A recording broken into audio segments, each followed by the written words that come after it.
ମାଡ଼ି ଆସୁଛି ବାତ୍ୟା ମୁନ୍ଥା, ସତର୍କ କଲା ପାଣିପାଗ ବିଭାଗ। ଭିଡିଓକୁ ସମ୍ପୂର୍ଣ୍ଣ ଦେଖନ୍ତୁ, ଯାହା ଫଳରେ ଆପଣ ସମ୍ପୂର୍ଣ୍ଣ ତଥ୍ୟ ପାଇପାରିବେ ଏବଂ ଭିଡିଓ ଗୋଟିଏ ଲାଇକ୍ କରିବା ସହିତ ଚ୍ୟାନେଲକୁ ସବସ୍କ୍ରାଇବ କରି ରଖନ୍ତୁ, ଯାହା ଫଳରେ ଆପଣ ଏଇଭଳି ଲାଟେଷ୍ଟ ନ୍ୟୁଜ୍ ଗୋଟିଏ ସର୍ବପ୍ରଥମେ ପାଇପାରିବେ।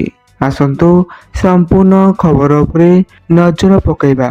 ବଙ୍ଗୋପସାଗରରେ ସୃଷ୍ଟି ହୋଇଛି ଲଘୁଚାପ କ୍ଷେତ୍ର 26 ତାରିଖରେ ଗଭୀର ଅପାତରେ ହେବ ପରିଣତ। 27 ସକାଳେ ବାତ୍ୟାର ମନ୍ଥର ନେଇପାରେ ରୂପ।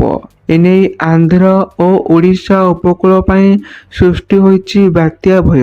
ହେଲେ ଏହାର ଗତିପଥ ଏବେ ସୁଦ୍ଧା ସ୍ପଷ୍ଟ ହୋଇନଥିବା ବେଳେ ବାତ୍ୟା ପାଇଁ ପାଗ ଅନୁକୂଳ ହୋଇଥିବା ସୂଚନା ଦେଇଛି ଭାରତୀୟ ପାଣିପାଗ ବିଭାଗ। ତେବେ 27 ତାରିଖ ସକାଳେ ଏହା କେଉଁଠି ମାଡ଼ ହେବ, ଗତିପଥ କେଉଁଆଡ଼େ ରହିବ, ତାହାର ସ୍ପଷ୍ଟ ସୂଚନା ଆସିଯିବ ବୋଲି କୁହାଯାଇଛି।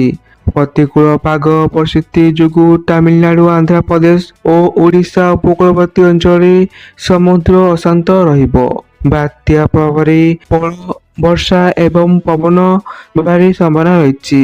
27 ତାରିଖରେ ଦକ୍ଷିଣ ଓଡ଼ିଶା ଓ ପଶ୍ଚିମ ଓଡ଼ିଶାରେ ବର୍ଷା ହେବ।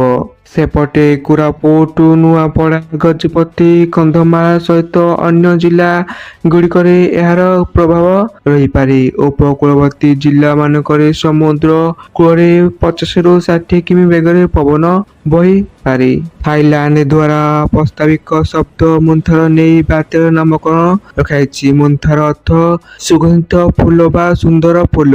ତେବେ ଲଘୁଚାପ ଘଣ୍ଟା ପ୍ରତି 3 କିମି ବେଗରେ ପବନ ଉତ୍ତର ପଶ୍ଚିମ ଉତ୍ତର ଦିଗରେ ଗତି କରୁଛି।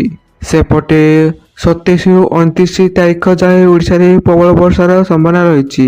ବିଭିନ୍ନ ଜିଲ୍ଲାକୁ ବର୍ଷା ନେଇ ଆଲର୍ଟ ଜାରି କରିଛି ପାଣିପାଗ ବିଭାଗ। এই ନେଇ ସୂଚନା ରହିଛି। ଆପଣମାନେ ଭିଡିଓକୁ ସମ୍ପୂର୍ଣ୍ଣ ଦେଖିଥିବାରୁ ଆପଣଙ୍କୁ ଧନ୍ୟବାଦ।